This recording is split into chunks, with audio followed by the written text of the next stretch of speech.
CPM ഭീകര സംഘടന എന്നാണ് കഴിഞ്ഞ ദിവസം ബംഗാൾ മുഖ്യമന്ത്രി മമതാ ബാനർജി പറഞ്ഞിരിക്കുന്നത്. എന്തായാലും ഇന്ത്യ സഖ്യത്തിലെ വിള്ളലുകളുടെ വാർത്ത ദിനം പ്രതി ഇങ്ങനെ വർദ്ധിച്ചുകൊണ്ടേയിരിക്കുന്ന ഒരു സാഹചര്യം കൂടിയുണ്ട്. എന്തായാലും ഭീകര സംഘടനയായ CPM-മായി യാതൊരു സഖ്യത്തിനും ഇല്ല എന്നാണ് മമത തുറന്നടിച്ചിരിക്കുന്നതും. ഇന്ത്യ മുന്നണിയെ തീർച്ചയായും പ്രതിരോധത്തിലാക്കിയിരിക്കുകയാണ് മമതയുടെ ഈ പ്രസ്താവന.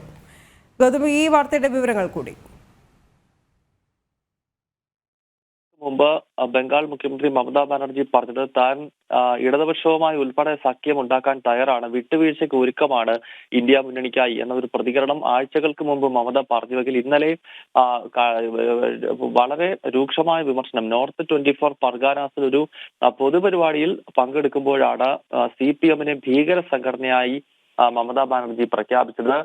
അതാ CPM ഒരു ഭീകര സ്വഭാവമുള്ള സംഘടനയാണ്, അങ്ങനെയുള്ള സംഘടനയുമായി എങ്ങനെയാണ് രാഷ്ട്രീയ സഖ്യം ചേരാൻ കഴിയുക എന്നതായിരുന്നു മമതാ ബാനർജിയുടെ പ്രതികരണം. എന്തായാലും INDA മുന്നണിയെ പ്രതിസന്ധിയിലാക്കുന്നതാണ് ഈ പ്രസ്താവന എന്ന കാര്യത്തിൽ സംശയമില്ല.